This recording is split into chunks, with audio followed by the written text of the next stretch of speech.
Bienvenue, merci beaucoup d'être là. Écrire un bouquin, c'est vraiment un gros boulot. J'écris très lentement, il me faut beaucoup de temps, etc. Donc je sors un bouquin chaque 3 ou 4 ans, donc c'est très lent comme processus.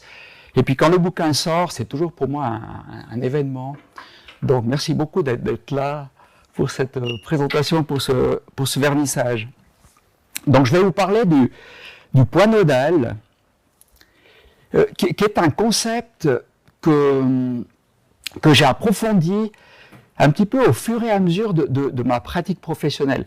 Comme l'a dit Gérard, je travaille encore actuellement avec des élèves en difficulté scolaire à Sierre. Donc ce processus d'aide, je le connais bien.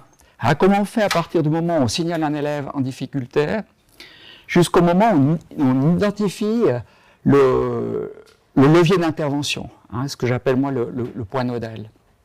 En fait, ce concept de point nodal, je l'avais lancé un petit peu comme ça dans un cours, en disant oui, mais les difficultés finalement d'un élève se synthétisent, s'organisent, se cristallisent autour d'un point. Et puis ce point, c'est comme un nœud hein, qui coince un peu l'élève dans ses apprentissages.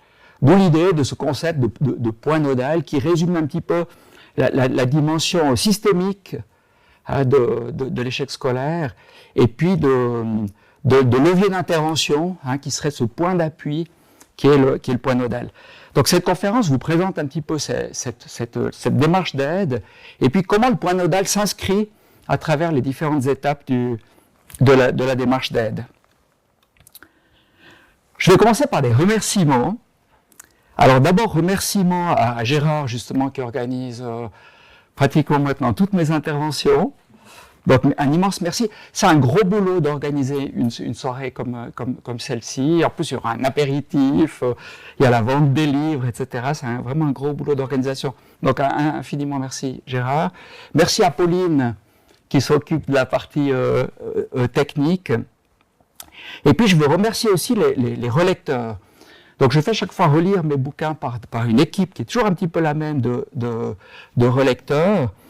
Donc il y a Christine Favre qui est une collègue enseignante spécialisée de Sierre, Stéphane Moulin qui est un collègue aussi enseignant de Véras, et puis il y a ma famille qui est en partie là, donc Ursula qui se tape tous mes bouquins plusieurs fois, qui relit tous les manuscrits plusieurs fois, donc elle a vraiment un immense mérite.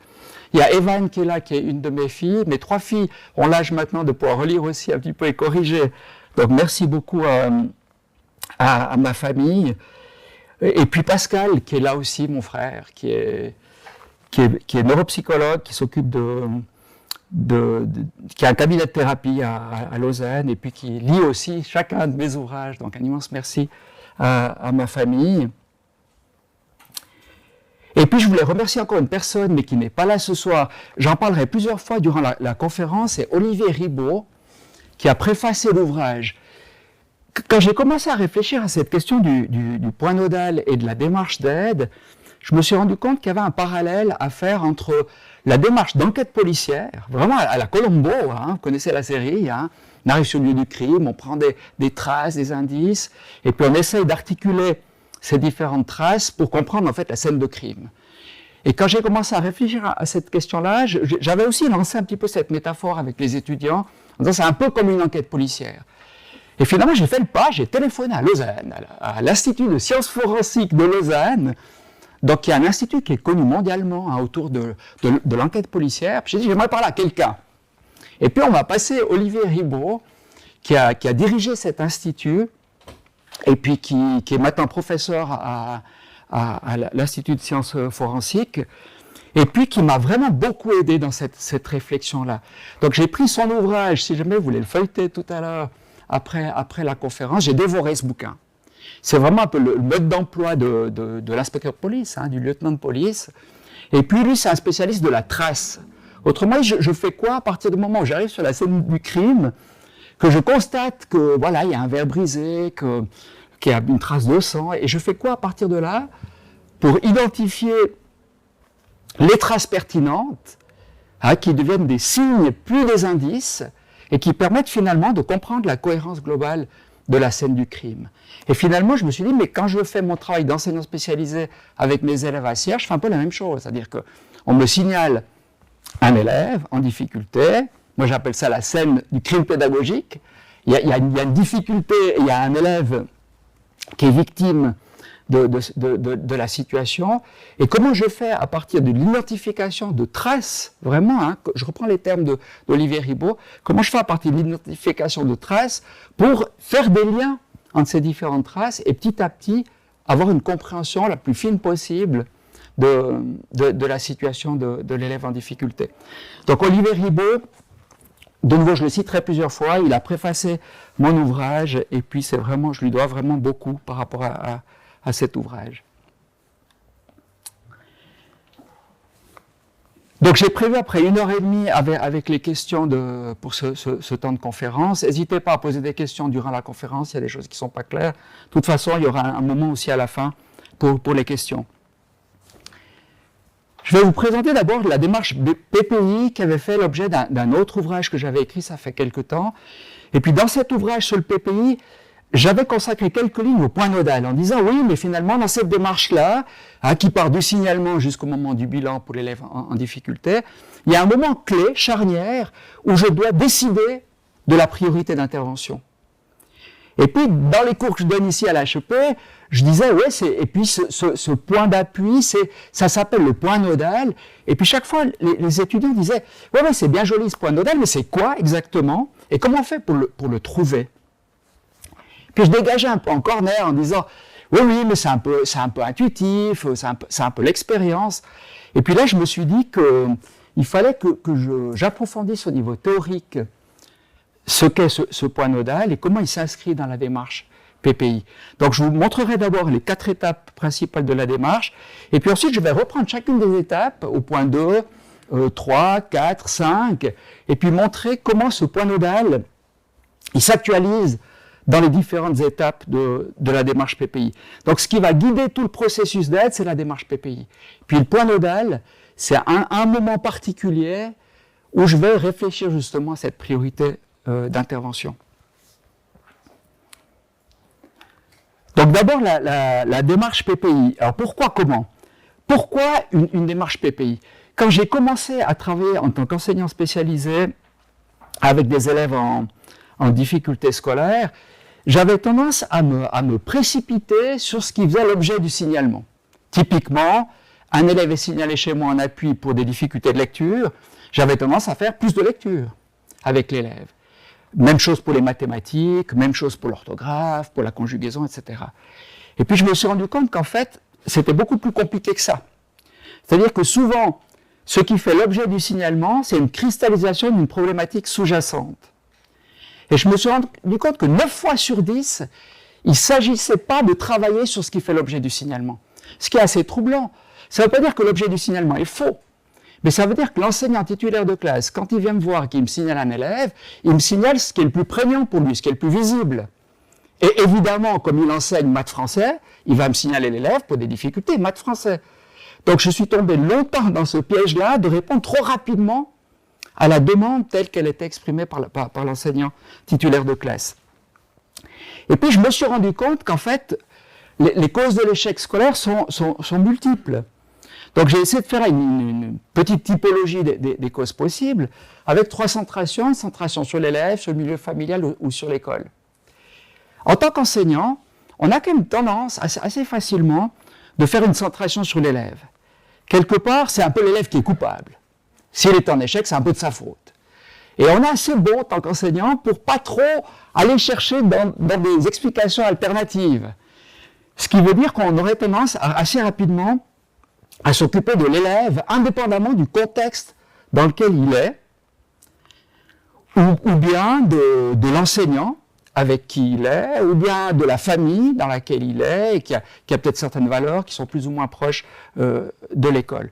Donc une première centration assez naturelle sur l'élève, aptitude intellectuelle, les 10, avec peut-être un risque de surdiagnostic, les troubles affectifs, psychologiques. Et puis si on sort de cette centration sur l'élève, on a assez bon aussi, nous les enseignants, pour faire une centration sur le milieu familial, en disant, mais avec la famille qu'il a.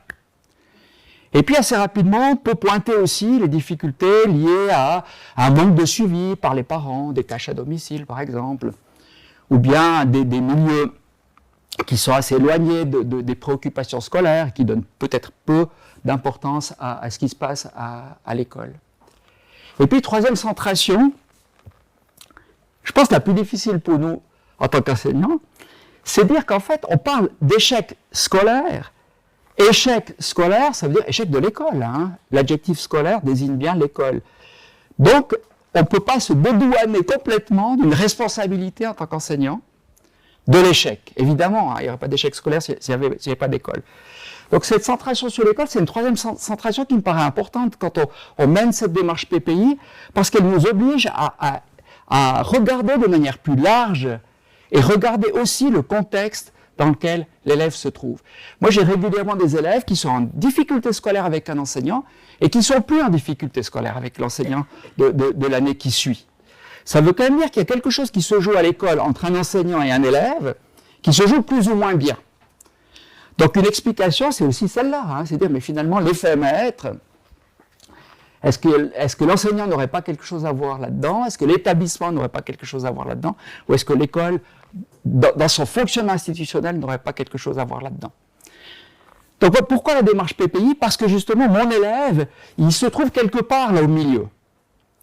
Et toute la difficulté de la démarche PPI et de l'identification du point nodal, c'est de dire, mais où se trouve mon petit Julien dans l'ensemble de ces hypothèses possibles, probables, de l'échec scolaire. Donc c'est pour ça que vous voyez que c'est une démarche qui va être assez longue, qui va mettre fortement l'accent sur l'évaluation globale, pour essayer d'aller chercher dans ces différents champs l'hypothèse explicative prioritaire des difficultés de l'élève. Donc pourquoi l'échec, pourquoi le PPI, pourquoi le point nodal? Parce que c'est compliqué, à savoir pourquoi un élève bloque dans ses apprentissages, et de résister à la tentation de répondre trop rapidement à ce qui paraît le plus évident, à la pointe de l'iceberg, hein, ce qui paraît le plus évident dans la problématique de l'élève. Donc voilà pour le pourquoi. Le comment, c'est cette démarche PPI que je décline dans le bouquin en 4 étapes. Donc une première étape d'évaluation et de diagnostic global, c'est l'étape où je vais essayer de connaître au mieux l'enfant qui est signalé chez moi en appui. Quand un élève est signalé chez moi en appui, je ne le connais pas. L'enseignant vient frapper à la porte de ma salle d'appui et me dit « Écoute, j'ai du souci avec mon petit Julien, est-ce qu'on peut en parler ?» Moi, ne connaissant pas l'élève, j'ai a priori aucune idée de ce que je vais faire avec cet élève-là. Moi, j'appelle ça la pédagogie de la feuille blanche. Je pars toujours d'une feuille blanche quand je commence à travailler avec un élève en difficulté, puisque je ne le connais pas. Donc cette étape d'évaluation diagnostique globale, elle est fondamentale pour que, petit à petit, en recueillant des traces, hein, pour reprendre l'ouvrage d'Olivier Ribot, en recueillant des traces, j'essaye petit à petit d'avoir une compréhension un peu meilleure de qui est cet élève qui est en difficulté dans ce contexte-là. L'étape 2, alors là on sera vraiment au cœur, hein, c'est l'étape que je vais le plus développer durant cette conférence, c'est le moment où je vais identifier le point nodal. À partir de l'ensemble des informations que j'ai recueillies sur l'élève en difficulté, je vais essayer d'émettre des hypothèses explicatives des difficultés de l'élève et en choisir une que je vais constituer comme étant le point nodal. Évidemment qu'il y a toujours plusieurs hypothèses explicatives quand on a un élève en difficulté scolaire, mais le postulat de cette approche, c'est qu'il faut en choisir une. Même s'il y en a plusieurs, il faut en choisir une. Parce que c'est fonctionnel de travailler comme ça. Donc je vais choisir une hypothèse explicative prioritaire que je vais traduire en point nodal, puis en objectif général, puis en objectif spécifique. Je vous montrerai tout à l'heure un petit peu à l'aide d'un exemple comment on peut faire ça. L'étape 3, la phase de remédiation, c'est le moment de la mise en œuvre de l'hypothèse explicative, du point nodal, quels sont les moyens, quel est le dispositif que je vais mettre en place à partir du point nodal. Vous voyez, donc, cette étape 3, on ne peut pas en dire grand-chose, puisqu'elle dépend complètement de l'identification du point nodal de l'étape 2. C'est pour ça qu'il faut aussi lutter contre des velléités qu'on pourra avoir de définir des modalités d'intervention. On a eu en Valais, ça fait quelques années, des injonctions du type « l'appui pédagogique doit se donner en classe ». Alors pourquoi donner un appui pédagogique en classe si le point nodal concerne par exemple une stratégie que l'élève maîtrise mal, une stratégie de résolution de problèmes mathématiques? Moi, je suis beaucoup mieux avec mon élève en individuel ou en petit groupe dans ma salle d'appui pour faire ce travail-là qu'en classe. Par contre, si l'élève pose des problèmes de comportement qui se manifestent durant le temps de classe, mon intervention à l'extérieur n'a pas de sens. Donc, les modalités d'intervention de l'étape 3 dépendent vraiment de l'identification du point nodal de l'étape 2. Donc, j'en dirai quand même quelques mots. Et puis, l'étape 4, je passerai très rapidement là-dessus, c'est le moment où on s'arrête et puis on décide de la poursuite ou non de l'appui en fonction des résultats obtenus. Mais vous verrez que je vais revenir aussi sur le point nodal à l'étape du bilan, parce que le bilan, il ne se fait pas de manière générale comme ça, sur est-ce que ça va mieux, ça va moins bien. Il se fait vraiment sur le point nodal. Est-ce que l'hypothèse explicative qu'on avait émise à la fin de l'étape 2, elle est cohérente ou pas? Ou est-ce qu'on devrait émettre une autre hypothèse et identifier un nouveau point nodal, puisque le point nodal identifié n'a pas permis de débloquer la situation.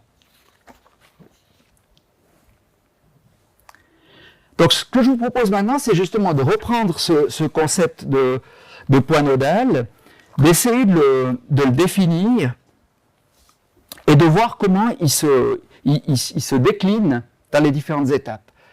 Donc je reprends l'étape 1, donc l'évaluation diagnostique globale. Donc comme je vous disais, dans cette évaluation, je vais essayer d'élargir le champ d'analyse de la problématique de l'élève en n'ayant pas une centration exclusive ni sur l'élève, ni sur l'objet du signalement. Donc j'ai fait une autre ici typologie en disant, mais je devrais savoir quoi de cet élève pour être à peu près au clair sur ses ressources, ses difficultés et ses besoins. Alors bien sûr que c'est pas parce que l'élève est dans un contexte et que le contexte est important que je ne vais pas m'occuper de l'élève. Donc je m'occupe aussi évidemment de l'élève. Quels sont ses savoirs, quelle est sa cognition, sa manière d'engager les processus cognitifs dans une activité. Qu'en est-il de son estime de lui, de son affectivité, du corps, de la motricité, de la santé? On peut être étonné à l'école de parler de corps, de motricité et de santé. Mais quelquefois, le point nodal touche effectivement cet élément-là. Quelle est l'hygiène de vie, par exemple, de cet enfant? Est-ce qu'il n'est pas toujours fatigué quand il arrive en classe? Ou bien un point nodal qui a été identifié par une de mes étudiantes ici à la HEP, c'était une surdité. On avait longtemps pensé que cet élève était en difficulté parce que c'est un élève TDAH qui avait des troubles de l'hyperactivité avec déficit de l'attention. Et puis en fait, cette étudiante, partant aussi d'une vision un peu large de la problématique de l'élève, s'interroge aussi sur ses capacités auditives. Et puis constate que cet élève-là n'entend pas. C'est assez troublant puisque dans l'école valaisanne, il y a toujours des tests régulièrement faits par les infirmières scolaires, mais elle avait échappé, cet élève-là, à cette difficulté. Ensuite, centration sur l'activité. Un élève est en difficulté toujours dans une activité. C'est l'activité qui révèle la difficulté de l'élève. Donc si je ne vais pas regarder aussi comment cet élève il actualise ses processus cognitifs, métacognitifs dans une tâche réelle, de lecture, de mathématiques, d'écriture, je vais être en difficulté aussi pour comprendre ce qui lui arrive. Donc quel est son comportement? Est-ce que c'est un élève qui est autonome? Quelle est sa motivation? Comment il engage justement ses processus dans une tâche? Quelles sont ses stratégies? Donc vous voyez, je suis vraiment focalisé sur l'élève dans une tâche. L'élève dans une tâche individuelle, l'élève dans une tâche de groupe, l'élève quand il participe à une activité collective dans la classe, comment il aborde cette activité. Et puis le contexte, l'environnement, le milieu familial, le milieu scolaire, les loisirs, les relations sociales. Comment il est dans le groupe classe, cet élève-là? Oui, ça peut paraître assez étonnant de dire, mais il est signalé chez moi pour des difficultés de lecture, puis moi je l'interroge pour savoir s'il a des copains en classe. Mais je parle beaucoup avec mes élèves au début, dans cette première étape d'évaluation diagnostique globale, pour savoir qui est cet élève. Et comment savoir qui est cet élève si je ne le questionne pas, lui, sur son vécu en classe? Donc je lui demande, mais comment ça se passe à la récré? Comment ça se passe en classe? Est-ce que tu as des copains? Quand tu as ton anniversaire, est-ce que tu invites parfois des copains de classe, etc. Donc je vais le chercher aussi dans la manière dont lui vit sa scolarité. Et je me rends compte que très souvent, le point nodal, c'est pas un point nodal objectif d'une situation qui est analysée, c'est un point nodal qui concerne les représentations que se font les différents partenaires, notamment l'élève, de la difficulté. Si l'élève il est convaincu de ne pas être intelligent, je ne vais pas devoir travailler sur le QI objectif de l'élève, je vais devoir travailler sur les représentations que l'élève se fait de l'intelligence et de ses capacités à rentrer dans les tâches ou pas. Donc vous voyez, cette étape d'évaluation globale, elle est hyper importante. L'erreur que je faisais au début quand j'ai commencé à travailler avec des élèves en difficulté, c'est d'être très pressé d'aller vers la remédiation. Parce que ça, je savais faire. Bon, enseigner règles de grammaire, ça, je savais faire. Donc j'avais tendance à me sécuriser moi-même en allant très rapidement aider l'élève dans une fiche, dans un exercice, dans une tâche réelle. Donc j'ai dû apprendre à différer le moment de l'intervention pour prendre un temps d'analyse qui peut durer 3 semaines, 4 semaines, quelquefois le PPI, je le rédige juste avant les vacances d'automne. Donc vous voyez, j'ai pratiquement 1 mois, des fois même 1 mois et demi avant que j'ai l'impression d'arriver à une saturation des informations et que j'en connais suffisamment sur l'élève, son contexte et ses besoins pour identifier le point nodal.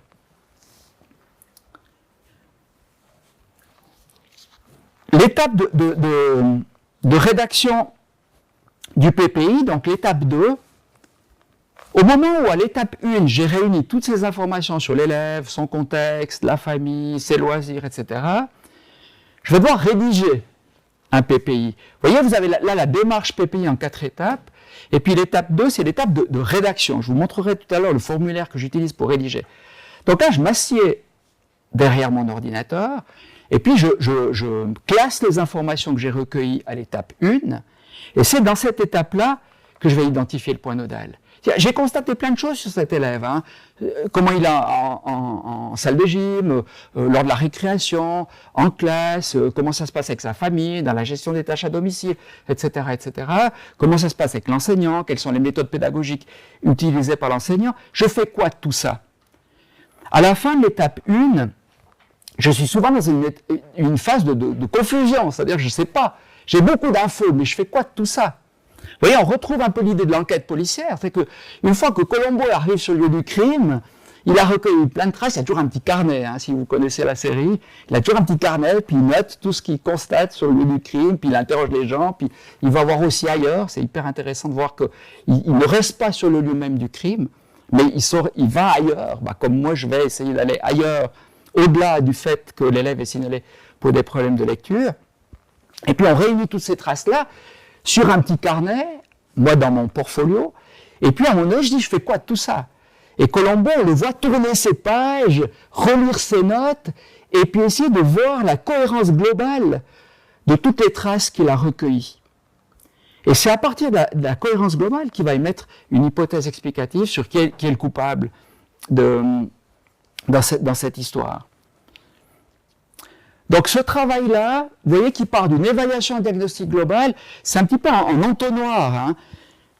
Je suis très très large au moment de l'évaluation diagnostique globale, et puis petit à petit je focalise sur un point nodal, donc une hypothèse explicative principale, que je traduis en objectif général, objectif spécifique, et puis une intervention. Mais vous voyez, le plus difficile de toute la démarche PPI, c'est le moment où je fais ce choix. Parmi toutes les infos que j'ai, quelle est la priorité d'intervention? Donc pour moi, le point nodal, c'est à la fois ce point d'appui qui va me permettre, lors de la remédiation, d'intervenir de manière efficiente, et puis en même temps, le point nodal, c'est la cohérence d'ensemble de toutes les traces que j'ai recueillies à l'étape 1. Alors j'ai essayé de définir ça de la manière suivante.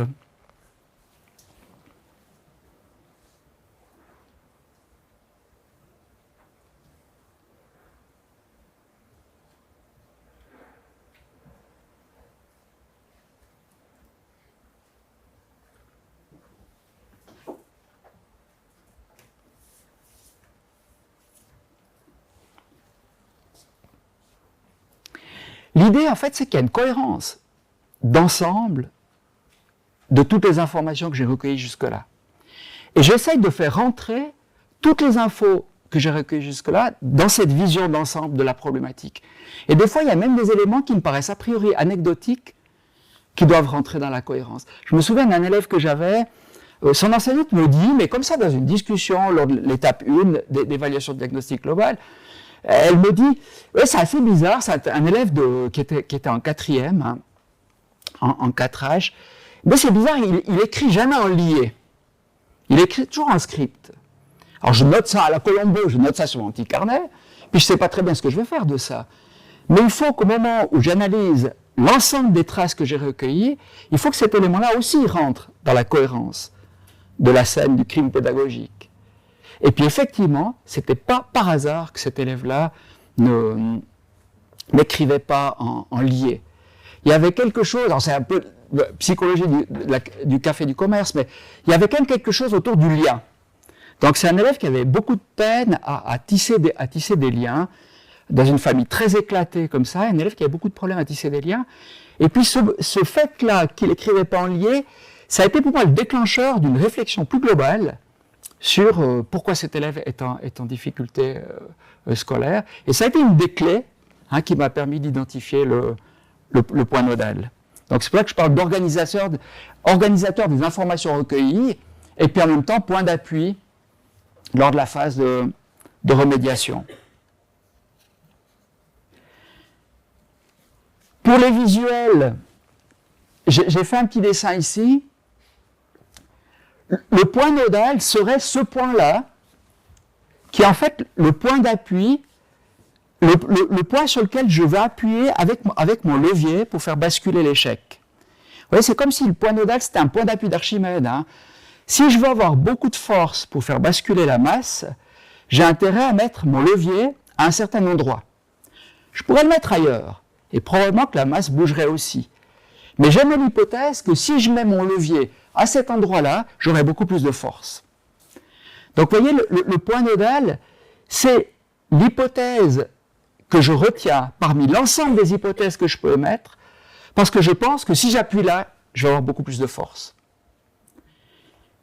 L'intérêt d'avoir un point nodal, c'est d'éviter pour moi, en tant qu'enseignant spécialisé, de me perdre, parce que moi, je me suis beaucoup perdu avec mes élèves en difficulté. Je bouchais les trous.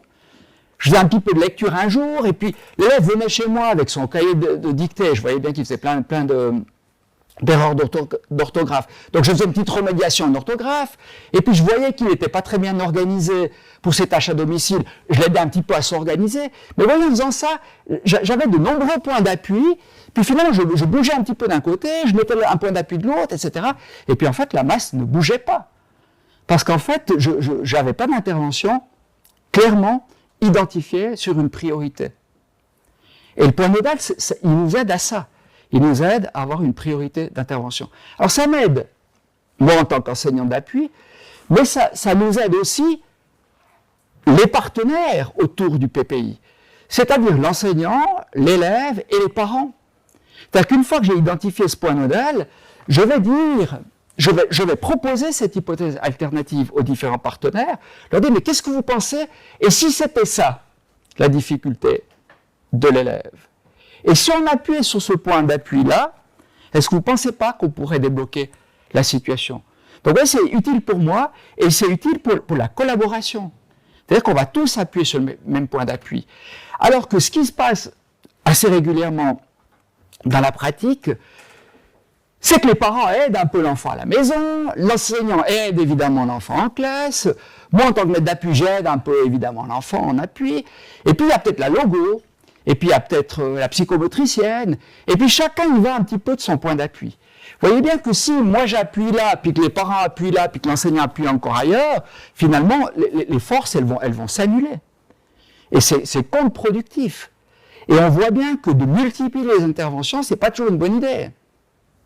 Surtout si on ne se met pas d'accord sur cette hypothèse prioritaire et ce point nodal. Donc poser le levier au bon endroit, d'une part, et puis appuyer ensemble, ce qui permet de décupler l'efficacité de l'intervention avec l'idée qu'un minimum d'effort devrait amener un effet maximum si on travaille de cette manière-là. Cette métaphore du point d'appui, aussi je l'avais lancée un petit peu comme ça, et puis plus je l'utilise, et plus je pense qu'elle est intéressante, parce qu'elle montre aussi que pour identifier le point nodal, il faut faire un pas de côté. Vous voyez, vous ne pouvez pas déplacer la masse si vous vous éloignez pas de la masse à déplacer. Donc ça, je trouve que c'est assez intéressant aussi. C'est-à-dire que si je suis trop sur le nez sur le guidon, ou sur ce qui fait l'objet du signalement, j'ai tendance à être sur la masse. C'est comme si j'appuyais sur la masse, donc c'est encore pire. Cet élève qui est en difficulté de lecture, on l'a déjà aidé, mais de nombreuses fois, sur ses difficultés de lecture. Donc on a déjà appuyé sur la masse, elle n'a pas bougé. Au contraire, c'est pire. Donc si moi j'appuie de nouveau encore sur la masse, je fais que renforcer la difficulté.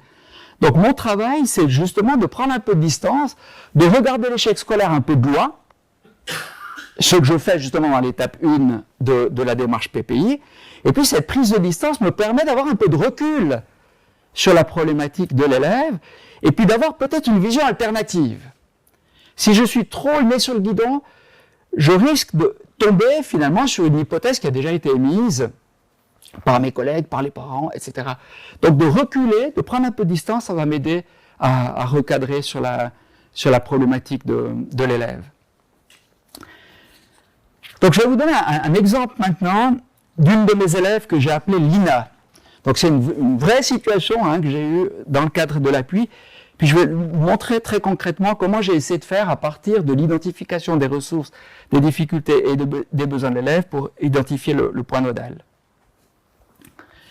Donc voilà un peu la situation de Lina, telle qu'elle apparaît à la fin de l'étape 1, une fois que j'ai recueilli de l'information.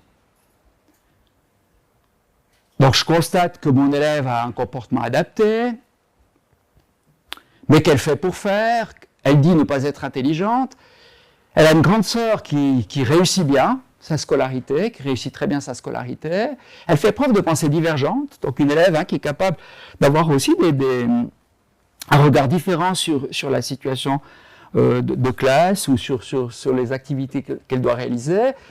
Par contre, elle manque de confiance en elle, mais elle a beaucoup progressé depuis qu'elle est à l'école. Oui, j'ai volontairement mis ces différents éléments d'observation un peu en quinconce sur la dia pour bien montrer l'état de confusion dans lequel je suis à la fin de l'étape 1. Alors j'ai mon petit carnet à la Colombo, je me dis, je fais quoi de ça maintenant?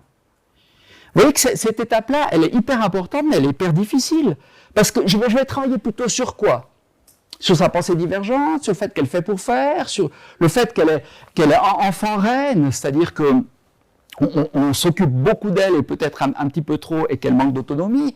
Je vais travailler sur quoi? Donc oui, le point nodal, c'est de passer de ça à ça. Vous voyez que la confiance en soi, qui était ici un des éléments d'observation que j'ai pu relever lors de l'étape 1, devient maintenant le point nodal. Pourquoi? C'est parce qu'on émet l'hypothèse avec mes collègues enseignants que finalement les autres éléments s'articulent autour de la confiance en soi. Et que probablement, si on travaille avec Lina sur sa confiance en elle, il y a plein d'autres éléments qui vont se débloquer. Mais bien sûr qu'on aurait pu travailler sur d'autres choses. C'est une hypothèse. Mais pourquoi on la garde? Parce qu'on pense qu'elle a une meilleure valeur explicative que les autres. Et que probablement, on va mieux comprendre pourquoi elle fait pour faire, pourquoi elle dit ne pas être intelligente, pourquoi elle a des résultats très variables, pourquoi elle semble peu motivée. Tout ça, nous on l'explique par son manque de confiance en elle. Mais c'est une hypothèse. Et le point nodal, ça restera une hypothèse jusqu'à la fin de l'intervention. Mais si les différents partenaires autour de la table sont d'accord avec cette hypothèse-là, on tient déjà un bon bout. C'est-à-dire qu'on se dit, OK, moi je pense que Lina, je dis ça aux parents, je pense que Lina, ses difficultés ne sont pas tellement en lien avec ses difficultés en lecture et en maths, mais sont en lien avec un manque de confiance en elle. C'est-à-dire que dès qu'elle est dans une tâche qui sort un peu de sa zone de confort, elle panique, elle est en difficulté et elle n'investit pas la tâche, alors qu'elle peut montrer dans d'autres activités qu'elle a tout à fait les compétences pour réussir. Je propose cette hypothèse explicative aux différents partenaires, à l'élève, aux parents et à l'enseignant, Et s'il y a une adhésion autour de ce point nodal, on est bien parti. C'est-à-dire que tout d'un coup, les parents disent « Ah ouais, mais c'est vrai, aussi à la maison, tout le temps, elle me dit que ça va pas aller, elle a un examen, mais elle est sûre qu'elle va se planter, etc. etc. » Donc d'un coup, quand on émet une hypothèse explicative et puis qu'il y a l'adhésion, parce que les autres adhèrent à cette hypothèse, parce qu'ils voient bien qu'effectivement, dans les différents contextes dans lesquels se trouve l'INA, ça fonctionne, cette hypothèse-là. J'ai essayé aussi de tisser des liens. Alors, vous voyez, moi, je ne fais jamais ce travail-là quand je suis enseignant d'appui. Ça paraît très compliqué ce que je vous explique là, mais c'est assez simple. C'est-à-dire, à partir de l'ensemble des observations que j'ai pu faire, j'émets une hypothèse explicative que je soumets à mes collègues, et puis on décide d'une priorité d'intervention. Mais j'ai essayé pour le bouquin de faire l'exercice en disant, mais c'est systémique cette histoire-là, c'est que tout se tient. C'est pour ça que je vous disais tout à l'heure, même un élément qui paraît anecdotique et que je relève lors de l'étape 1 doit rentrer dans la compréhension globale. C'est pour ça que j'ai essayé ici de tisser des liens entre ces différents éléments qui paraissent éclatés pour montrer que c'est de la même élève dont on parle. C'est la même Lina. Donc il y a nécessairement des liens entre le fait qu'elle fait pour faire, qu'elle a des difficultés en raisonnement mathématique, que ses résultats sont insuffisants, qu'elle a une grande sœur en réussite, qui a évidemment un lien probablement avec le manque de confiance en elle, puisqu'elle est très souvent comparée à sa grande sœur, etc., etc. Donc on voit que tous ces éléments-là sont en lien. C'est pour ça que finalement, et c'est une question qui revient systématiquement quand je présente ça, dire oui, mais par rapport à tout ça, c'est quand même réducteur de choisir une seule hypothèse explicative ou de choisir un seul point nodal, mais bien sûr que c'est réducteur, mais c'est fonctionnel. C'est-à-dire que si j'en choisis plusieurs, finalement, je risque de nouveau de me perdre et on risque, l'équipe de partenaires, de ne pas appuyer sur le même levier. Mais c'est clair qu'on aurait pu choisir, par exemple, de travailler sur sa motivation, pour reprendre cet élément-là. On va travailler sur la motivation de l'INA, et puis c'est sûr qu'il y a des choses qui vont se débloquer aussi. Donc elle ne se débloque pas uniquement si je travaille sur la confiance en soi, elle se débloque finalement, quelle que soit l'entrée que je priorise, puisque c'est systémique. C'est comme le mobile du petit bébé. Si vous bougez un élément du mobile, il y a tout le mobile qui bouge. Mais si vous choisissez la bonne pièce du mobile, peut-être qu'il y aura plus d'effets sur l'ensemble du mobile, si je choisis la bonne pièce. Mais ça ne veut pas dire que si je choisis une autre pièce, ça ne va pas bouger. Ce qui est prioritaire, c'est de choisir un point nodal, et puis de se mettre d'accord. Après, que ce ne soit pas le bon dans l'absolu, c'est pas la priorité. La priorité, c'est d'en choisir un, parce que si je n'en choisis pas un, justement, je risque de me perdre dans les interventions. Donc, on va retrouver ici la confiance en soi, qui est de nouveau, comme dans le schéma tout à l'heure, le point nodal, puisque c'est, comme je vous disais dans la définition, l'organisateur de l'ensemble des informations que j'ai recueillies sur cet élève.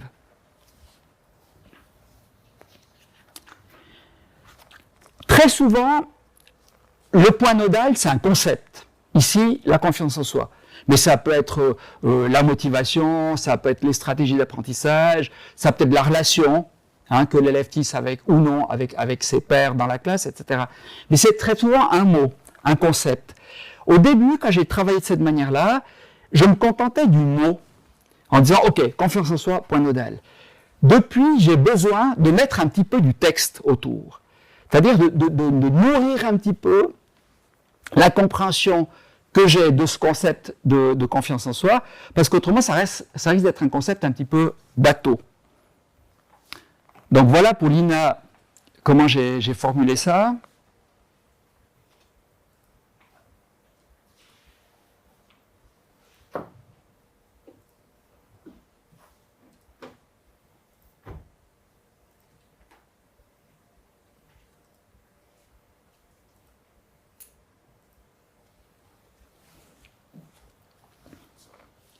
Donc ouais, j'ai essayé de mettre un peu de chair autour du concept, et ça m'aide au moment où je rédige à clarifier ce point nodal et à justifier en partie pourquoi je choisis celui-là plutôt qu'un autre. Et ça me permettra aussi après, dans la discussion avec les les parents à être un peu plus au clair avec ça. Alors voilà un peu pour la définition du point nodal. Maintenant, je vais passer à un autre volet. J'ai essayé dans le bouquin de me dire, mais finalement, comment on fait? Alors j'en ai parlé en partie déjà, hein, à partir de l'évaluation diagnostique globale, la première étape, comment on fait? Et puis quels sont les piliers sur lesquels je peux m'appuyer pour identifier le point nodal? Et puis je me suis aventuré vraiment dans des domaines, notamment les sciences forensiques, hein, qui sont très éloignés de mon domaine de la pédagogie, mais ça m'a beaucoup aidé à comprendre l'intérêt de travailler sur ce point nodal. Parce que je me suis rendu compte qu'il y avait plein d'autres professionnels qui travaillaient aussi un peu de cette manière-là. Un archéologue, quand il va sur le lieu de l'archéologie, il fait la même chose, c'est-à-dire qu'il relève des traces, il gratte la terre, il fait des photos, etc. Et puis petit à petit, il essaie de comprendre la cohérence globale du site. Le médecin, quand il a un patient devant lui, il fait ce travail aussi. Hein. Quand il fait un diagnostic différentiel, etc., il prend des informations sur le patient, et puis petit à petit, il identifie le point nodal, hein, qui fera l'objet finalement de la thérapie ou du médicament qui va prescrire. Le journaliste d'investigation fait aussi ça. La journaliste d'investigation, elle fait quoi? Elle va prendre des informations, elle va croiser les données pour petit à petit arriver à avoir une compréhension globale de la situation. Donc je me suis aventuré dans des ouvrages que je pensais jamais lire et puis qui m'ont passionné. Et puis qui ont alimenté cette réflexion sur le point nodal. D'abord, ce qui m'a beaucoup aidé, c'est la démarche de recherche. Alors, il y a des étudiants ici de la HEP, on vous demande de faire un travail de mémoire. Et puis, quelquefois, on se dit, mais tiens, pourquoi un travail de mémoire à la HEP, on n'est pas des chercheurs? Mais si, on est prioritairement chercheur quand on est enseignant. C'est-à-dire que quand vous faites votre travail de mémoire, Nicole sera sûrement d'accord avec ça, hein, vous êtes au cœur de ce qui fait votre profession enseignante, puisque vous êtes là en train de développer une méthodologie qui vous permet de réfléchir à partir d'une question. Pour la situation des élèves en difficulté, c'est bien ça. C'est-à-dire que moi j'ai une question. Cet élève est en difficulté, pourquoi il est en difficulté? Hein, quelle serait la meilleure manière de l'aider? Je pars de cette question-là, et puis petit à petit je récolte des données. Étape C, je formule une hypothèse explicative de point nodal, je fais une problématisation de la situation, et finalement, j'émets une hypothèse, je vais sur le terrain, et puis je prends des données pour vérifier si mon hypothèse, elle est correcte, et puis après, j'arrive à la fin de ma recherche en disant, OK, pas OK. Hein, je valide ou pas l'hypothèse que j'ai posée dans ma recherche. Donc, vous voyez que cette méthodologie de recherche, c'est exactement celle qu'on fait quand on est en classe, face à des élèves, et qu'on se pose une question. Et je pense que c'est vraiment un atout, hein, de vous proposer, lors d'une formation à la HEP, de réfléchir de cette manière-là, d'acquérir cette méthodologie qui vous permet de trouver des solutions à un problème qui se pose à vous, hein, quelle que soit la difficulté. Ce qui m'a beaucoup aidé aussi, c'est d'approfondir ces processus d'induction, d'abduction et de déduction. Alors, c'est des thèmes qui peuvent paraître un petit peu barbares, mais en fait, on le fait tout le temps, cette histoire-là. Donc là, c'est vraiment un schéma que j'emprunte à Olivier Ribot, qui est dans son bouquin, et puis que j'ai adapté pour le contexte de l'école. Donc, vous avez trois pôles, hein, les connaissances et les règles, alors, qui peuvent être les connaissances générales que j'ai, par exemple, sur ce qu'est la motivation scolaire, et puis comment on motive des élèves, etc. Il y a la compréhension de la situation de mon élève, du cas, hein, par exemple mon petit Julien, et puis il y a les données que je recueille lors de l'étape 1 dans la démarche PPI. À partir de la compréhension du cas et des données recueillies, j'ai un processus d'induction qui me permet d'établir une règle. L'INA, probablement, vous voyez, c'est inductif ce que je fais là, hein, je prends des informations sur l'INA, puis de manière inductive, je me dis, mais probablement que le point nodal pour l'INA, hein, c'est la confiance en soi. Mais j'ai évidemment aussi un processus d'abduction, qui est le fait d'émettre une hypothèse. J'en ai parlé déjà beaucoup de l'émission d'hypothèses. À partir des données recueillies, et puis des connaissances que j'ai de la pédagogie, ou de mes expériences propres, etc., je vais émettre une hypothèse pour comprendre la situation de l'élève. Et puis, troisième processus qui est déterminant, c'est la déduction. C'est-à-dire que je vais déduire de l'hypothèse que j'ai émise des pistes d'intervention. Car si c'est un problème de confiance en elle, et puis qu'elle est tout le temps, pour reprendre l'exemple de Lina, elle est tout le temps comparée à sa grande sœur, il faudra qu'on en parle aussi avec les parents.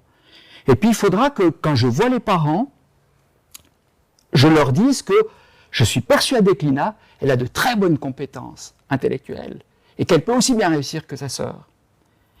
Et que sûrement, si on lui donne les bonnes stratégies, si on l'aide, si on l'encourage, si on la valorise, si on lui donne confiance en elle, elle va réussir. Et vous voyez qu'une fois que je passe dans l'étape de remédiation, je continue à récolter des données. C'est pas parce que je décide de travailler la confiance en soi avec Lina que je récolte plus des données. Nécessairement, j'en récolte quand je travaille avec l'élève. Parce qu'elle va réagir plus ou moins à mes interventions. En classe, elle va montrer une attitude qui sera plus ou moins différente de l'attitude qu'elle avait avant. À la maison aussi, elle va montrer une attitude. Donc, les données, je vais continuer à les recueillir. Et ces données-là, elles vont me conforter ou non dans l'hypothèse que j'ai émise. Donc, on est tout le temps dans ce processus-là, dans une démarche d'évaluation. On ne fait pas seulement de l'évaluation à l'étape 1. Une fois qu'on engage le processus de remédiation, on continue à évaluer. Parce que nécessairement, on évalue quand on voit la manière dont l'élève réagit. Donc la déduction, elle me permet, lors de la phase de remédiation, de continuer à prendre des données qui devraient, idéalement, me conforter dans l'hypothèse que j'ai émise. Comment favoriser la recherche du point nodal? C'est aussi un schéma que j'ai emprunté à Olivier Ribot, qui donne beaucoup d'importance dans son bouquin sur l'enquête et la trace à la théorie. Et là aussi, aux étudiants de la HEP, on vous donne de la théorie à la HEP, mais c'est parce que la théorie permet la lecture des situations que je vis en classe. Si j'ai pas de théorie, si j'ai pas de concept, comment je vais analyser le fait que cet élève-là, par exemple, il est en train de déranger son voisin parce que en ce moment, il comprend plus ce qui se passe en classe. Oui, c'est bien des concepts théoriques qui me donnent des clés de lecture de la réalité. Et c'est pour ça que dans le schéma d'Olivier Ribot, vous voyez, on parle des théories des connaissances, de l'expérience et du terrain, avec un aller-retour entre une approche générale qui serait les théories pédagogiques, et puis une approche spécifique qui serait mon élève, ici et maintenant, qui est en difficulté. Avec un double mouvement, un mouvement qui part du terrain vers l'expérience et qui amène à la théorie. Moi, j'ai vu des centaines d'élèves en difficulté. Évidemment que ça nourrit mes connaissances et ma compréhension théorique de ce qu'est un élève en difficulté. Donc c'est ce mouvement-là, du terrain, j'ai une expérience, des expériences multiples avec mes élèves qui me permettent d'enrichir ma théorie et mes connaissances.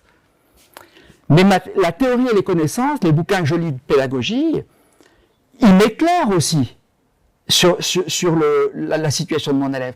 Donc il y a évidemment ce mouvement-là aussi, qui descend de la théorie vers les expériences et vers le terrain. Donc il y a ce mouvement qui s'alimente tout le temps.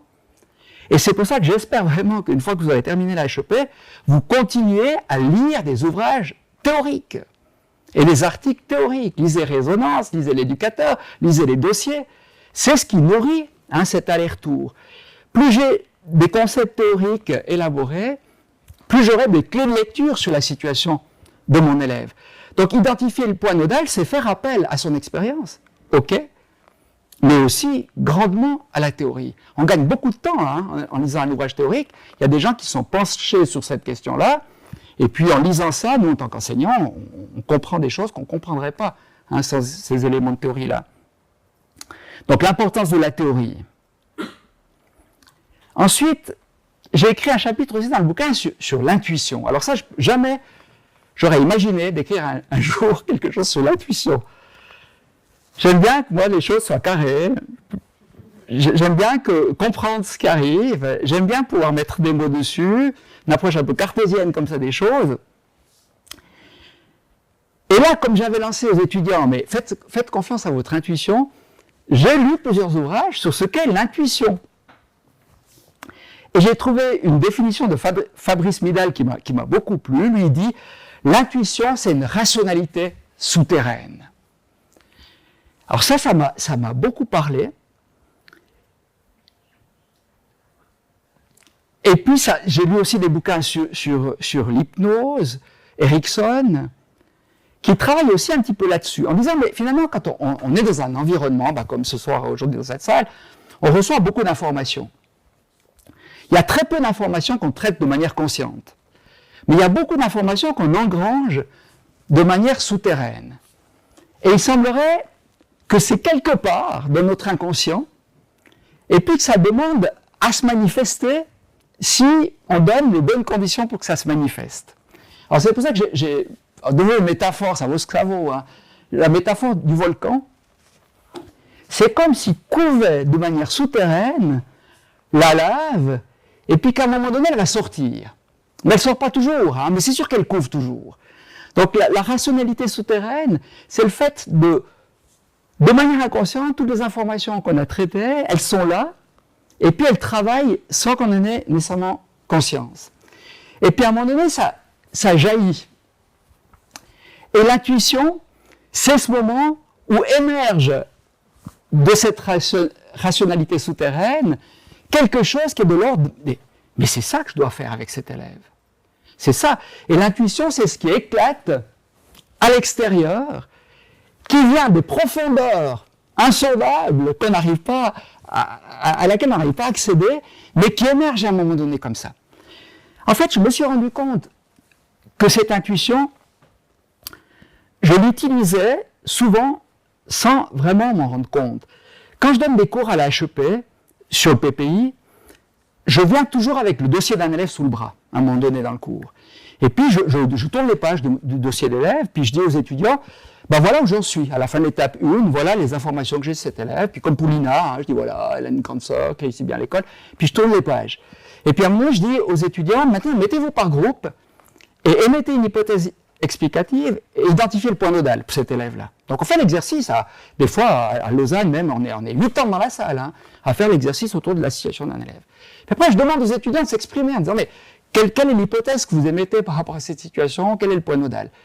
Et puis il y a plusieurs hypothèses hyper intéressantes qui sortent, très différentes les unes des autres. Et puis là, je valorise chacune des hypothèses qui est émise, mais à un moment donné, je dis écoutez, je vais réfléchir pendant la semaine, puis la semaine prochaine, je vous dirai laquelle j'ai retenue. Et en fait, celle que je retiens, c'est toujours celle qui me parle de manière intuitive. Intellectuellement, chacune des hypothèses qui est émise est valable et peut être justifiée par les étudiants ou par le groupe qui a travaillé là-dessus. Mais moi, je ne sens pas. Je ne sens pas que c'est là-dessus qu'il faut travailler. Pourquoi? C'est probablement parce que je connais cet élève, que j'ai plein d'infos que je n'ai pas su transmettre aux étudiants, et puis que cette rationalité souterraine, elle me fait dire que c'est pas ça, mais c'est ça. Ça, alors, ça, ce que vous dites là, vraiment, ça me parle. Et c'est ça l'insight, c'est le moment où ça jaillit. Bon sang, mais c'est ça. C'est là-dessus qu'il faut travailler. Donc j'aurais de la peine à justifier intellectuellement pourquoi je choisissais le point nodal plutôt qu'un autre. Par contre, je sens le truc. Je me dis, c'est ça. C'est là-dessus que je dois travailler. Et en travaillant sur ces ouvrages-là, j'essaye de faire un peu plus confiance à mon intuition. À dire, ok, je ne sais pas très bien pourquoi, je pense que c'est là-dessus qu'il faut travailler, mais je fais ce choix-là. Parce que, de nouveau, cette rationalité souterraine, elle jaillit à un moment donné sous la forme d'un insight. Alors, dans les bouquins que j'ai lus sur le sujet, c'est un thème qui revient très souvent. J'ai mis là différents termes qui ressortent, déclic, flash, éclair, étincelle, feu d'artifice, intuition fulgurante, révélation subite, intuition localisée. Ouais, c'est comme si on me dit, bon sang, mais c'est ça. Mais bien sûr que c'est ça. Et c'est toujours au moment où je rédige à l'étape 2 le PPI que j'ai ce moment-là. Au moment où je commence je vous montrerai le formulaire tout à l'heure, mais au moment où je casse les informations dans le formulaire, je dis, mais bien sûr que c'est là-dessus. Ça me saute aux yeux. ça me saute aux yeux. Pourquoi? Parce que je fais confiance à cette intuition qui fait qu'à un moment donné, ça jaillit. Alors j'ai mis là, si vous connaissez un petit peu Tintin, sceptre d'autocar, on a volé le sceptre au roi de Syllavire. Et puis, Tintin doit chercher comment on a pu voler ce sceptre, alors même que ce sceptre est sous une vitrine, dans une pièce fermée, et puis protégé par des gardes. Et puis avec les Dupont, ils cherchent dans la salle comment ils ont bien pu voler ce sceptre. Et puis finalement, ils ne trouvent pas la solution. Et Tintin part, se promène dans la ville, et il passe devant un magasin de jouets, et puis tout d'un coup, il se dit, bon sang, je sais.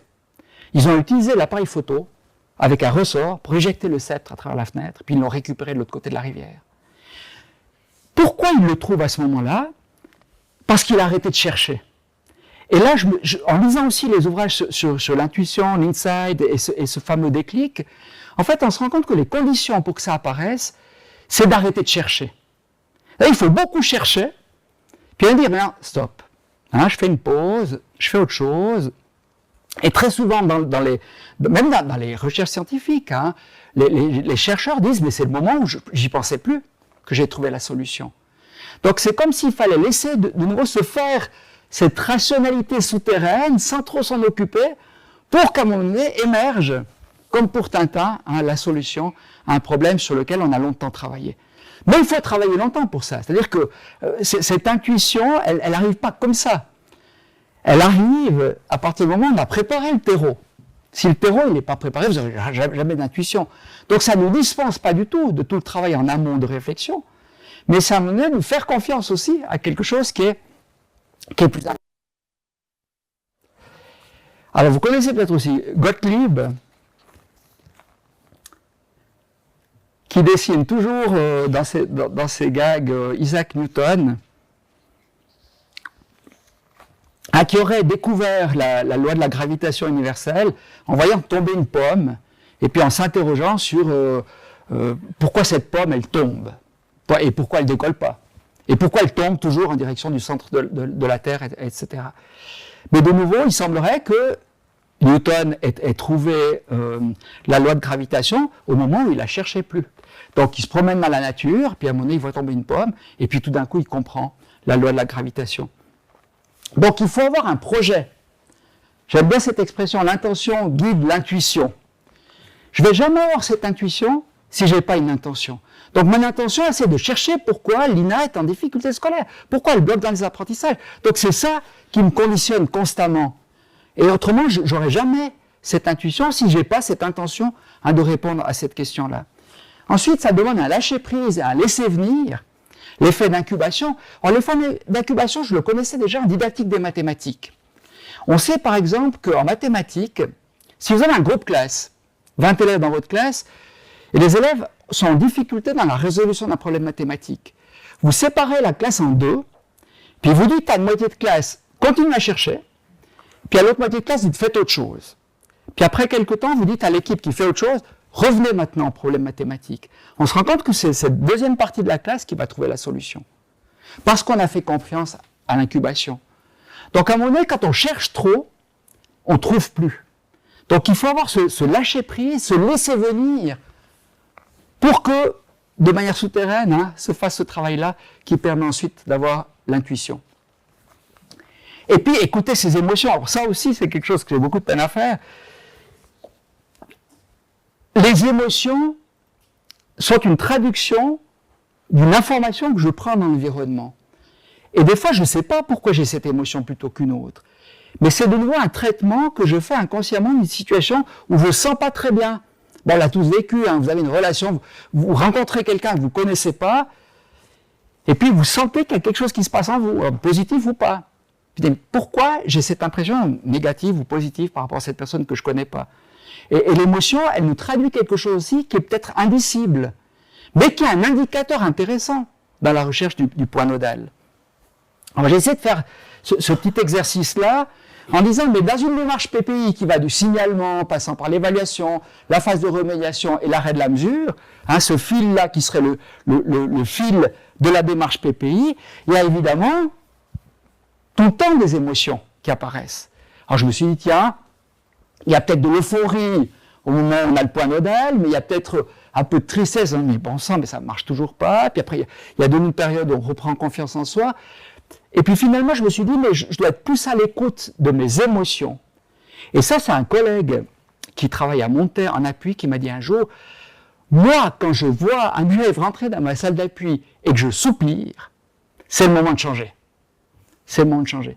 Donc il se rendait bien compte que cette émotion qu'il allait au moment où il voyait cet élève-là, elle lui donnait une indication sur là où il en était, là où il en était dans son projet.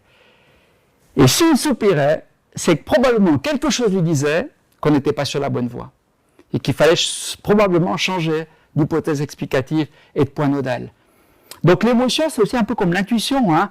Ça vient, on ne sait pas toujours trop comment, mais c'est sûrement un indicateur de quelque chose qui se joue en profondeur. Et il faut qu'on soit aussi à l'écoute de ça quand on identifie le point nodal et qu'on mène le PPI. Et puis, autre concept que j'ai un peu creusé pour ce bouquin, c'est la sérendipité. Alors, un concept que je connaissais très très mal. L'exemple qu'on donne pour la sérendipité, c'est Christophe Colomb qui part pour découvrir les Indes et qui tombe sur l'Amérique. En fait, il a mis en place son projet, c'est pour ça que j'ai mis ici une illustration de Christophe Colomb. Il a mis en place son projet, il a préparé les bateaux, il a préparé l'équipage, il a préparé longtemps ce projet. Puis à un moment, il va en direction des Indes. Et puis il tombe sur une terre inconnue. Vous voyez, de nouveau, il n'aurait jamais trouvé l'Amérique s'il n'avait pas eu tout ce projet. Donc la sérendipité, ce qu'elle nous dit, c'est qu'il faut continuer à chercher, il faut beaucoup travailler, il faut beaucoup réfléchir, puis à un moment, il faut rester ouvert à des explications alternatives qu'on n'aurait pas eues a priori. Donc ça, c'est un effort intellectuel aussi, de dire le point nodal, il n'est pas toujours là où je pense qu'il est. Donc il faut que je reste ouvert à la découverte d'un territoire inconnu. Et peut-être que tout d'un coup, cette enseignante me dit qu'il n'écrit pas en lié, qu'est-ce que je fais de cette information-là? Il faudrait que je la garde quelque part en tête pour dire, mais tiens, il y a peut-être une piste là aussi. Et donc je dois être ouvert aussi à ça. Mais de nouveau, ça ne dispense pas de tout le travail. Hein.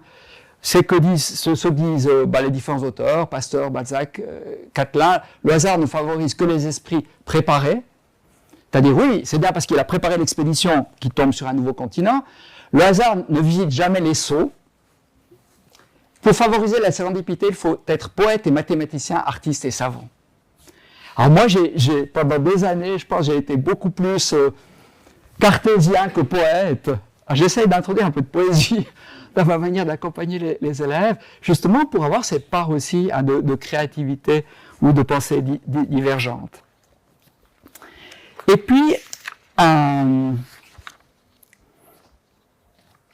dernier concept que je vous propose, c'est le recadrage, alors que j'ai piqué en théorie systémique. Vous connaissez peut-être la BD Torgal. Le recadrage, c'est une manière différente de voir la même réalité.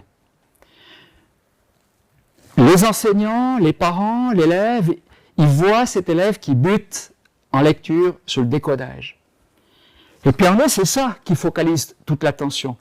Et le recadrage, c'est, je ne nie pas évidemment les difficultés de lecture de cet élève, mais probablement que si je ne fais pas ce pas de côté dont je vous parlais tout à l'heure et que je ne recadre pas la situation, je vais m'enferrer avec les autres dans une explication qu'ils ont déjà donnée depuis longtemps et qui n'a pas apporté finalement le résultat escompté. Alors le recadrage, dans l'humour, il y a beaucoup le recadrage. Donc c'est une manière de penser divergente. Alors je mets l'exemple ici de Torgal. Donc c'est Torgal et Aricia qui arrivent dans un petit village, et puis là, il y a des villageois qui sont autour de ce collier qui est tendu par 4 cordes. Et puis, on dit à Aricia et puis à Torgal, celle des anciens textes runiques, celui qui libérera le collier d'une seule flèche régnera sur le pays d'Aran. Comment libérer le collier d'une seule flèche? Aricia va trouver la solution. Est-ce que vous connaissez la solution? Alors, Thorgal, il dit, mais vous pensez bien que c'est impossible avec une seule flèche de couper les 4 cordes, hein, les 4 fils qui tiennent le collier. Et Aricia trouve la solution. Est-ce que quelqu'un connaît la solution? Aricia va prendre une des flèches chez Thorgal, elle va s'avancer vers les cordes, et puis en tenant la flèche dans sa main, elle va couper comme ça les 4 cordes et libérer le collier. Donc vous voyez pourquoi Aricia arrive à le faire? Parce qu'elle a une pensée divergente. Quand il dit ça, je pense qu'on pense tous à l'arc, à la flèche, et puis au fait de tirer. Et Aricia, elle a une pensée divergente, elle voit la même réalité de manière divergente, différente, ce qui lui permet de trouver la solution. Donc ça, c'est une autre piste que je trouve intéressante, c'est hyper difficile hein, d'essayer de voir la réalité différente. Si je vois la réalité comme les autres, je ne vais pas pouvoir identifier un point nodal qui est pertinent et un levier d'intervention qui est pertinent. Donc j'essaie de résumer tout ça en 5 piliers. Quelles seraient les 5 conditions favorables à l'identification du point nodal? La démarche, une importance fondamentale à l'évaluation, la théorie, les connaissances qui sont un éclairage sur la situation, l'expérience que je peux avoir, des nombreux élèves que j'ai rencontrés, l'intuition, l'émotion, j'en ai parlé, et puis la pensée divergente et le recadrage que j'ai mis ensemble. Là, on aurait les 5 conditions favorables à l'identification du point nodal. Voilà, et puis ça je l'ai mis pour vous, mais je vous l'ai déjà dit tout à l'heure, hein, que je pense que c'est important de choisir un seul point nodal. Voilà, j'arrive gentiment au bout. Je vais vous dire quelques mots de la remédiation. On est donc à l'étape 3. Voilà le document, le formulaire PPI, qui est une simplification, pour ceux qui connaissent, du formulaire qui se trouve sur ISM, hein, le système informatique qu'on a à l'État du Valais. Je l'ai simplifié ici pour une meilleure compréhension du formulaire, mais c'est le même formulaire. Hein.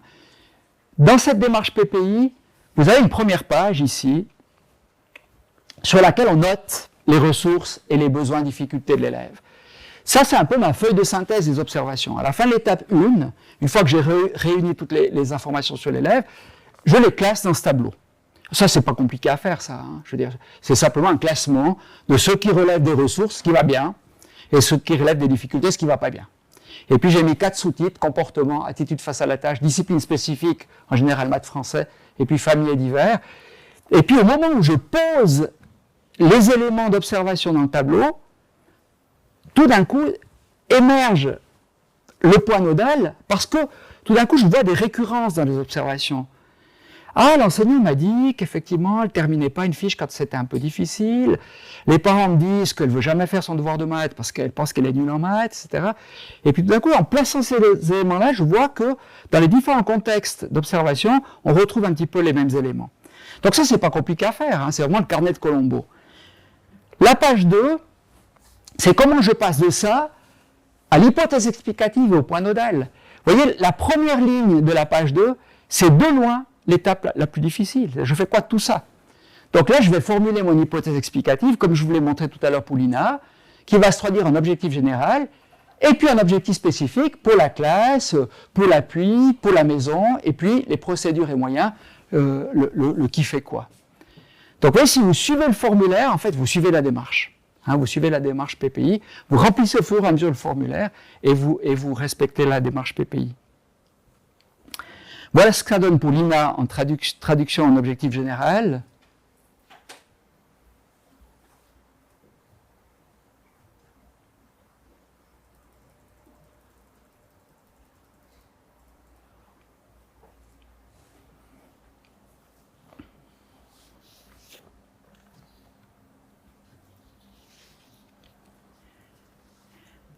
Vous voyez qu'on part d'un concept très général qui est la confiance en soi, puis petit à petit aussi, à la manière d'un entonnoir, on va vers quelque chose de beaucoup plus spécifique et opérationnel.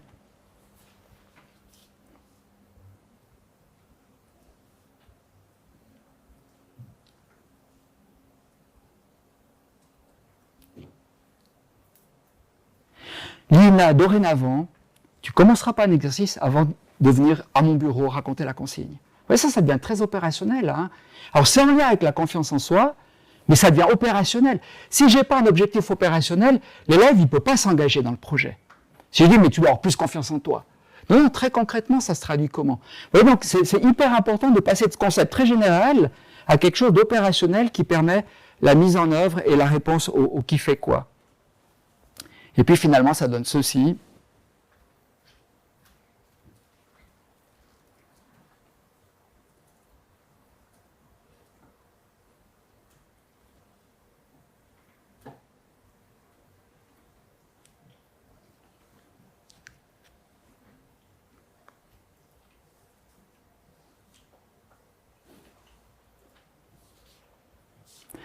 Oui, on revient à des choses scolaires.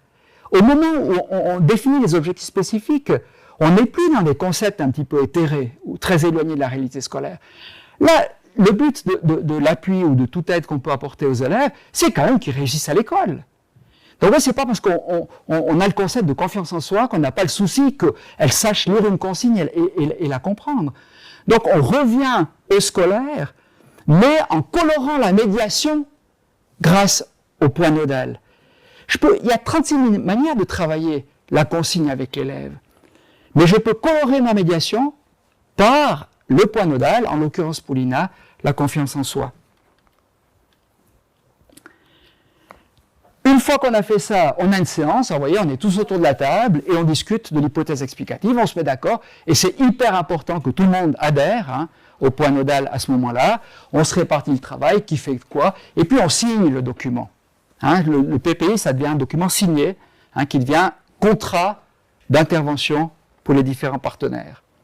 Et puis moi, je revois toujours l'élève, en particulier, pour vérifier que lui, il ait bien compris le point nodal, l'objectif, et surtout la mise en œuvre du point nodal. L'élève doit pouvoir formuler la manière dont il va investir ce point nodal, et très concrètement, ce qu'il va faire pour surmonter ses difficultés. La collaboration, alors je passe un peu rapidement là-dessus pour avoir un peu de temps pour les questions, mais la collaboration, elle se fait autour du point nodal. Vous voyez, c'est pas une collaboration un peu... Il faut collaborer à l'école, oui, c'est bien qu'il faut collaborer. Mais autour de quoi on collabore? Collaborer pour restaurer la confiance en soi de Lina. Et puis toute la médiation, elle va dépendre de ça. Alors là aussi, je passe un peu rapidement là-dessus, mais on a ce fameux triangle pédagogique de Housset, etc., triangle didactique avec l'enseignant, l'élève et le savoir. Puis on voit bien que la médiation de l'enseignant, elle peut s'éloigner de la relation élève-savoir, ou bien intervenir de manière beaucoup plus proche, ou bien s'interposer entre l'élève et le savoir. Donc la manière dont j'interagis très concrètement avec l'élève, est-ce que je le laisse faire ou pas? J'interviens de manière très directive ou pas? Tout ça, ça dépend du point nodal. Donc vous voyez, ce point nodal, il va colorer très concrètement la manière dont j'interagis avec l'élève. Je lui pose une question ou pas? Peut-être pour Lina, je ne réponds pas à ces questions d'abord. Il faut d'abord qu'elle ait le temps pour lire la consigne puis venir me la raconter. Vous voyez, donc ça se traduit par des choses très très concrètes. Alors quand vous allez en classe puis que vous observez l'enseignant avec l'élève, peut-être vous ne voyez pas de différence. Oui, c'est un enseignant qui travaille avec des élèves. C'est très subtil la médiation.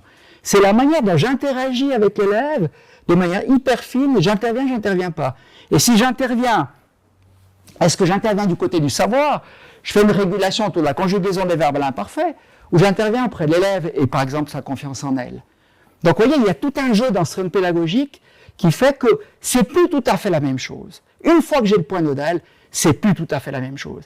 Mais c'est hyper fin, cette manière d'interagir avec l'élève. Et une fois qu'on a le point nodal, on voit que l'enseignant de classe, il n'agit plus tout à fait de la même manière avec l'élève. Et ça c'est un fort déclencheur de changement dans la posture de l'élève, de l'enseignant ou des autres partenaires. Et puis enfin, j'ai mis le point nodal au centre de ce triangle pédagogique pour dire que finalement, qu'on soit du côté de l'enseignant qui forme, de l'élève qui apprend ou de l'enseignant qui enseigne, ce qui va modifier les interactions, c'est le point nodal. J'ai travaillé pendant 6 ans à l'ORIF, à Sion. sur des situations d'adolescents en grande difficulté d'apprentissage. Alors, RIF, c'est vraiment des jeunes qui ont eu des parcours scolaires très cabossés. On a analysé 70 situations de jeunes à l'aide de ce schéma. Donc, on était chaque fois par groupe de 8, des MSP, des éducateurs, il y avait le psychologue de l'institution, etc. On prenait la situation d'un jeune, on essayait en groupe de 8 d'identifier le point nodal, et puis après, une fois qu'on l'avait identifié très physiquement, on l'écrivait au centre du triangle, puis après on disait, OK, ça change quoi maintenant dans la médiation? Ça change quoi dans la relation que l'enseignant il a avec l'élève et le savoir? Qu'est-ce qui va modifier? Qu'est-ce qui va être modifié dans ma pratique au quotidien avec ce jeune, une fois que j'ai posé le point nodal au centre? Et c'était hyper intéressant de voir que le peintre, quand il était sur le chantier avec un jeune, eh ben, il interagissait plus tout à fait de la même manière avec le jeune, en fonction du point nodal qu'on avait identifié en groupe. Voilà, et je termine avec la phase de bilan. Donc à la fin, on fait un bilan après quelques semaines, quelques mois. On se dit, OK, les objectifs sont atteints, on peut arrêter. Ils sont partiellement atteints, beau travail, mais il faut continuer encore un petit peu. Ou bien ils ne sont pas atteints, c'est évidemment le cas de figure le plus difficile. Le point nodal reste toujours une hypothèse explicative. Donc à un moment donné, si j'arrive ici, ben je remonte à l'étape 1. Je dis, mais est-ce qu'il n'y a pas quelque chose qui m'a échappé lors de l'évaluation globale et qui fait que la situation ne s'est pas débloquée parce qu'on n'a pas identifié la bonne hypothèse explicative ou le bon point nodal. Voilà, donc en conclusion, ce que j'essaie de montrer, c'est d'une part ce processus assez classique de projet pédagogique qu'on peut mener avec l'élève, et puis combien cette identification du point nodal, elle m'a simplifié la vie. Je travaille de manière beaucoup plus efficiente, j'espère, mais en tout cas confortable. Parce que j'arrête de grappiller, de faire un peu de tout, de boucher les trous, mais à l'aide de ce point nodal, j'ai une priorité d'intervention qui est partagée avec les différents partenaires et qui rend l'intervention beaucoup plus cohérente, me semble-t-il. Donc voilà le point nodal, un point d'appui pédagogique qui permet de déplacer l'échec scolaire. Et puis je termine avec une conclusion en disant, mais je vous parlais des différentes professions qui sûrement travaillent aussi un petit peu de cette manière-là, et je me disais, mais est-ce qu'on ne pourrait pas travailler aussi sur le point nodal quand on est en supervision pédagogique à la HEP? Alors moi j'ai essayé de travailler un peu comme ça quand je viens en supervision pédagogique dans les classes. J'observe, je fais le même travail, j'observe l'étudiant qui est face à ses élèves, je prends des informations sur ce que je vois, et puis j'essaie de me dire, mais c'est quoi le style d'intervention de cette stagiaire? C'est quoi son point nodal à elle? Avec quelle représentation prioritaire elle se fait de son travail? Par exemple, ici, le point nodal, ça pourrait être enseigner, c'est contrôler. Une stagiaire, par exemple, qui était très en souci avec la gestion de la discipline en classe. Donc, il ne faut surtout pas perdre la maîtrise. Donc, si vous ne voulez pas perdre la maîtrise, vous n'avez pas intérêt à faire trop des travaux de groupe. Vous avez intérêt à faire une dictée quand il y a la supervision, puis tous les élèves ont la tête sur le cahier, puis écrivent. Voilà. Vous voyez, tout d'un coup, enseigner, c'est contrôler, qui est le point nodal pour cette étudiante, ça se traduit par quelque chose de très concret. Je fais une dictée lors de la supervision. Donc le travail, c'est comment je pars des observations que je fais lors de la supervision pour identifier le point nodal. Et puis enfin, la recherche du point nodal, vous voyez, c'est la recherche d'une explication qui n'est pas évidente. Or, la tendance qu'on a, c'est quand même de chercher les clés là où il y a de la lumière. Si j'ai perdu mes clés, vous connaissez le gag, tu as perdu tes clés, ok, puis pourquoi tu les cherches ici? Parce qu'il y a de la lumière. Donc c'est un peu ça le risque, c'est-à-dire que de plonger sur ce qui est le plus évident, le plus apparemment le plus simple. Une autre manière de dire la même chose,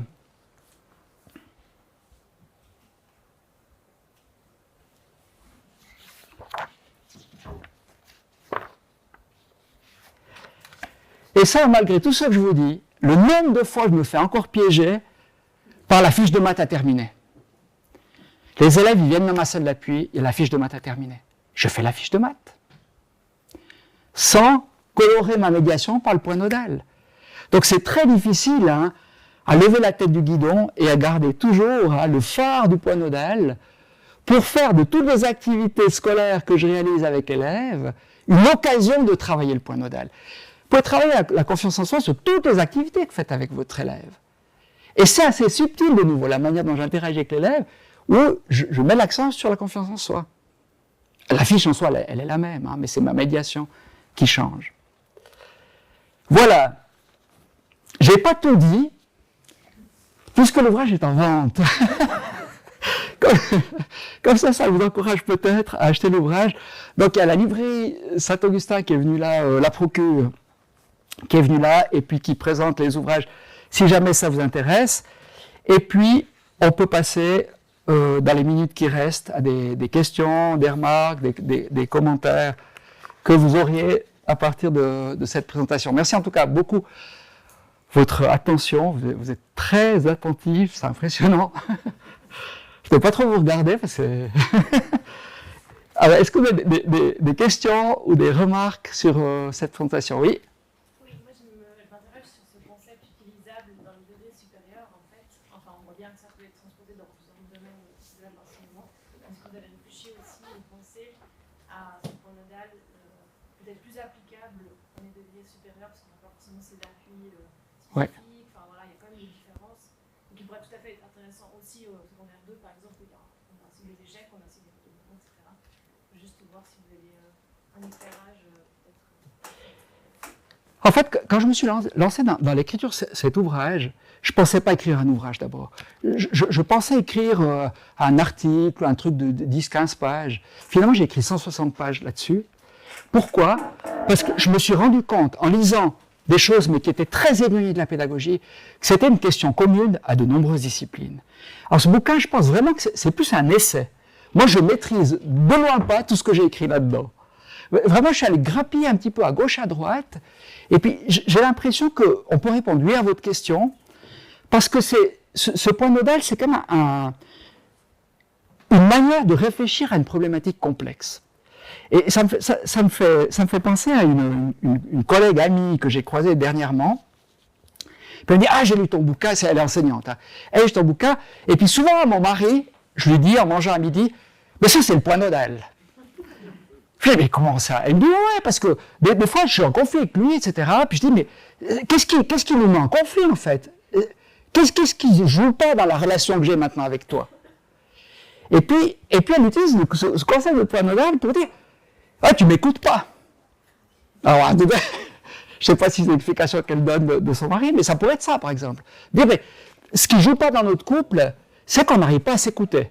C'est-à-dire que tu parles, puis tout de suite après, tu donnes ta réponse, mais prends juste 3 minutes pour m'écouter, puis après, je prendrai 3 minutes. Voilà, point nodal. Donc, je pense que ce point nodal, c'est une manière simplifiée de répondre à la complexité.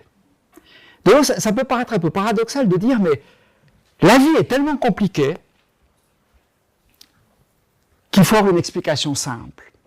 Ça peut paraître bizarre de le dire comme ça, mais moi, honnêtement, dans mon travail d'enseignant d'appui, j'arrive pas à travailler avec toute la complexité. Donc, je suis obligé à un moment donné de me focaliser sur une priorité d'intervention. Et j'ai l'impression que c'est plus confortable et plus efficient de travailler de cette manière-là. Mais je pense que c'est vraiment une réflexion ouverte. Hein. C'est une réflexion ouverte. D'autres remarques ou questions, commentaires? Oui. Vous me posez la question, comment est-ce que vous gênez quand il y a un des acteurs primordiaux de la collaboration qui n'intègre pas la théorie du point nodal ou qui n'est pas d'accord avec le point nodal? Ouais. C'est une excellente question. Moi je fais tout ce travail de manière assez solitaire. Hein, c'est que je recueille de l'information à la Colombo, etc. Puis à moi, je soumets l'hypothèse qui me paraît la plus pertinente. Mais je suis toujours prêt à y renoncer. Pour moi, la priorité, c'est qu'on se mette d'accord sur un point d'appui. Et ce n'est pas le mien que je souhaite imposer. La priorité de tout ça, c'est d'avoir un point d'appui. Et d'être d'accord sur ce point d'appui. Tout le reste, c'est un peu égal.